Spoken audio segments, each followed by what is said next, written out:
বিসমিল্লাহির রহমানির রহিম। আসসালামু আলাইকুম everyone, welcome back to my channel Rosy simple lifestyle blogs. আশা করি আল্লাহর রহমতে সবাই ভালো আছেন। আলহামদুলিল্লাহ আমরা ভালো আছি।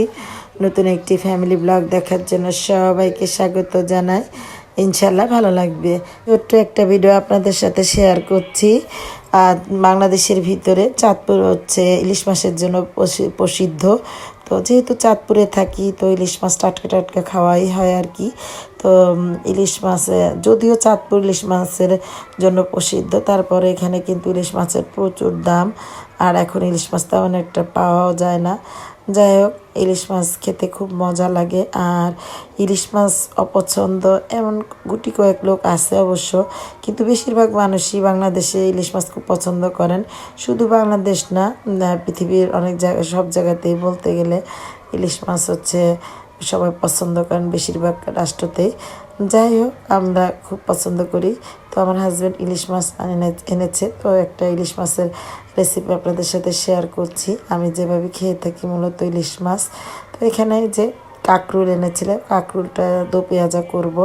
তো এখানে আমি আদা, রসুন, জিরা, ধনের গুঁড়া, হলুদের গুঁড়া, মরিচের গুঁড়া, তেল দিয়ে তারপরে মশলাগুলোকে ভালোভাবে কষিয়ে নিয়েছি। তো ইলিশ মাছগুলোকে কেটে ধুয়ে নিয়েছি, নিয়ে এখন কষিয়ে নিব এই মশলার ভিতরে। মাছটাকে এমনভাবে কষাবো যেন 80% হয়ে যায়। কষিয়ে তারপরে মাছগুলোকে তুলে রেখে দিব। আর এভাবে মাছ রান্না করলে মাছের যে আমিষের মানে ভিটামিনের যে গুণটা থাকে ওটা বজায় থাকে। আর মাছ ভেজে রান্না করলে দেখা যায় যে আমিষের গুণটা নষ্ট হয়ে যায়।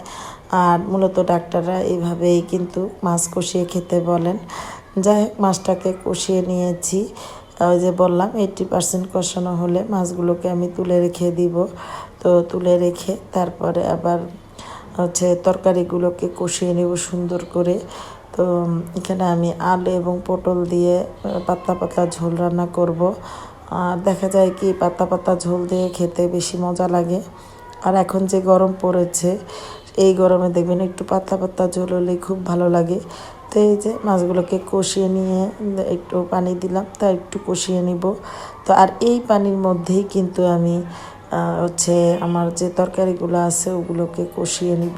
তো এই যে পানি দিয়ে দিয়েছি, একটু পানি দেওয়ার পরে ভালোভাবে কষিয়ে নিচ্ছি। তো এদিক দিয়ে আবার এই যে কাঁকরুলগুলোকে ভেজে নিচ্ছি। তো এই যে মাছগুলোকে তুলে নিয়েছি। তো এই মশলার ভিতরে এখন দিয়ে দিব হচ্ছে আলু পটল। তো এই যে দিয়ে দিচ্ছি এখন আলু পটল। তো আলু পটলগুলোকে ভালোভাবে এবারের ভিতরে দিয়ে একটু কষিয়ে নিব। তারপরে মাছগুলো দিয়ে রান্না করে নিব তরকারি। আর আমি এইভাবে তরকারিগুলোকে কুটি নিয়েছিলাম।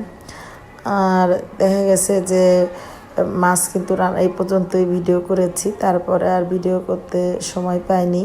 যাক, আপনারা এইভাবে রান্না করবেন, দেখবেন খেতে অনেক মজা লাগে।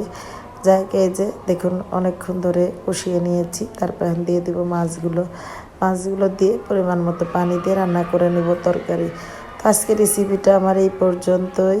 যদি কোনো জায়গায় একটু ভালো লাগে একটা লাইক দিতে পারেন, পাশে থাকতে পারেন। ইনশাল্লাহ আমি আপনাদের পাশে আছি। যারা অলরেডি আমার পাশে এসেছেন, আমি কিন্তু তাদের কাছে চলে গিয়েছি। কমেন্টসের মাধ্যমে দেখে নেবেন, তাদেরকে আমি সাবস্ক্রাইব করে বন্ধু হয়ে গেছি। ইনশাল্লাহ আপনারা আমার পাশে থাকবেন। আর আমি যার ভিডিও দেখি ফুল ওয়াচ করি, এতটুকু বিশ্বাস রাখতে পারেন। তো সবাই ভালো থাকবেন, 5 ওয়াক্ত নামাজ পড়বেন, কোরআন শরীফ পড়বেন।